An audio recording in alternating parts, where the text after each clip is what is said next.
मेरठ का central market ध्वस्त। मेरठ के शास्त्री नगर में कल सेंट्रल मार्केट कॉम्प्लेक्स में तब्दील हो गया।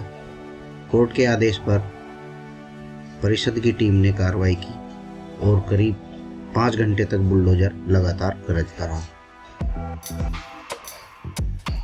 वो दुकानें जहां सालों से कारोबार की रौनक थी, आज वहीं पसरा हुआ है सन्नाटा। अपनी दुकानें टूटते देख व्यापारी फफक पड़ रहे। कई ने परिषद अधिकारियों से मोहलत की गुहार भी लगाई, मगर आदेश कोर्ट का था और बुलडोजर बिना रुके गरजता रहा। सुबह करीब 10 बजे शुरू हुई ये कार्रवाई शाम तक जारी रही। परिषद की टीम ने पूरे परिसर को खाली कराया और कुछ ही घंटों में सारा ढांचा ढहा दिया। सबसे बड़ा सवाल ये कि जब व्यापारी अपनी दुकानों के साथ बिखर रहे थे, तब कोई भी जनप्रतिनिधि ढांढस बांधने नहीं पहुंचा। मौके पर केवल अधिकारी और प्रभावित व्यापारी ही नजर आए। परिषद का कहना है कि यह कार्रवाई पूरी कोर्ट के आदेश के नियमानुसार की गई है और इस प्रकार की कार्रवाई आगे भी योजित है।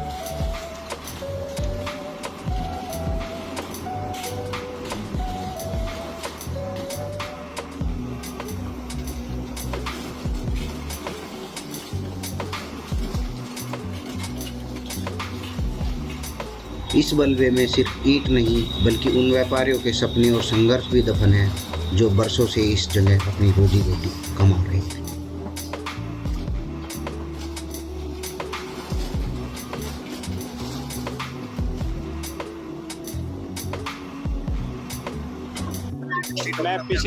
मेरा नाम डॉक्टर संजय गोयल है। मैं फिजिशियन हूँ। मेरी वाइफ डॉक्टर निशी गोयल है, वो गायनिकोलॉजिस्ट हैं।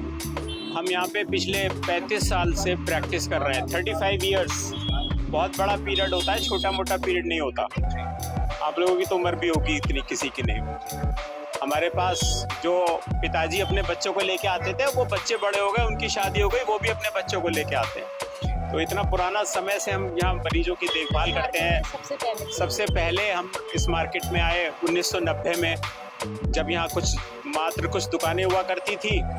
जब से ये मार्केट धीरे धीरे बढ़ता गया, चलता गया, लोगों का विश्वास जमता गया और मार्केट को आज आप देख रहे हो कितना फलता फूलता मार्केट है। लेकिन दुर्भाग्यवश माननीय उच्चतम न्यायालय के आदेश के अनुसार हमें ये कार्रवाई करनी पड़ रही है।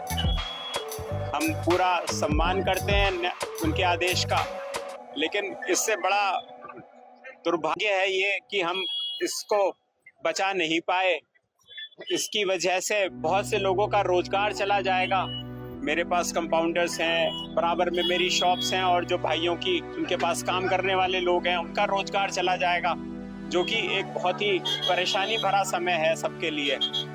लेकिन माननीय न्यायालय के आदेशों का पालन करना और शासन के आदेशों का पालन करना, हम जिम्मेवार नागरिक होने की वजह से हमारी ये जिम्मेदारी बनती थी। तो हमने अपनी आज सारी दुकानें खाली कर दी, ताकि वो प्रशासन ये चाहता है कि वो ध्वस्तीकरण की कार्रवाई करे और न्यायालय में इस बात को पेश कर दे और प्रेजेंट कर दे। मेरा मानना ये है कि सबके साथ सबका बहुत बड़ा लॉस है। केवल लॉस मॉनेटरी या पैसे का नहीं होता, आप सबको अपनी अपनी जगह से लगाव होता है, तो वो बहुत बड़ा लॉस है। लोग अपने लगाव को, अपने उस पैसे की चीज़ को, एक पैसे को अलग हटके उस जगह को छोड़ के जा रहे हैं। आप समझ सकते हो कि अगर आप जहाँ पर काम करते हो उसे छोड़ के जाना आपके लिए कितना मुश्किल होता है। ट्रांसफ़र ही हो जाता है किसी का, तो उसे वहाँ से जाने में ही परेशानी होती है। और हमारे लिए तो ध्वस्तीकरण का ये आया है।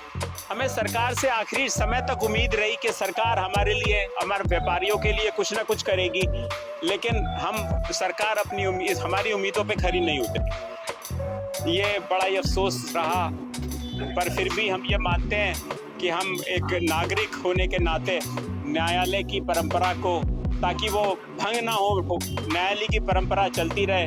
जो भी न्याय उन्होंने दिया, उच्चतम न्याय दिया होगा मेरे हिसाब से, उसी हिसाब से दिया होगा, तो हम उसको मानते हैं। धन्यवाद। बीजेपी को कोई वोट मत दो, हमारा एक नेता हमारे साथ नहीं आया। बीजेपी से सख्त नाराज हैं। Boycott BJP. सरकार के कानून ही अंधे हैं, बिल्कुल अंधे हैं। बीजेपी को कोई वोट नहीं देगा। ठीक कहा डॉक्टर साहब ने बिल्कुल। पहले था पहले सरकार इसके ऊपर हमने हम लोग मान्य है इसकी हमने मिलकर सरकार से कुछ नहीं कर किस काम की सरकार किस काम की सरकार है न्यायालय आदेश जो अपनी जनता को नहीं संभाल सकती। किस काम की सरकार संभालने में असमर्थ है। क्या किया हमारे लिए आज खड़ी होती है जिसे हमने बसाया शास्त्री नगर क्या है आज तो खाली हाथ है ना? क्या है हम तो भिखारी बन के फिर वहीं जहाँ से चले वहीं पे खड़े अपना घर बसाया कितने बच्चों को किस उम्मीद में किसी की उम्मीद पे आज ये तो क्या है कुछ भी नहीं है। उसके बाद आज हमारे ऊपर है कल को सबके ऊपर आएगी। साफ तौर पर दिखाई दे रही है।